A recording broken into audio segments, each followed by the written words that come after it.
Hi everyone, welcome back to our channel. In today's video, I'm going to show you how to add bookmark in Google Docs.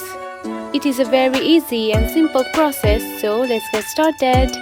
First of all, find the Google Docs on your home screen. Now open it. Now choose one document that you want to add the bookmark to. Simply tap on it. Here you can find the pencil icon at the bottom corner. Simply select it. Now choose one paragraph where you want to add the bookmark to, like this. Then tap onto the plus sign button at the top corner. Then scroll down. Here you can find the option of bookmark. Now tap on it. Finally, here you can see the bookmark has been added to your paragraph. And that's it. This is how you can add bookmarks to your document in Google Docs.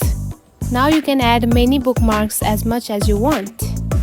If you found this video helpful, don't forget to like and subscribe for more tips. Thanks for watching.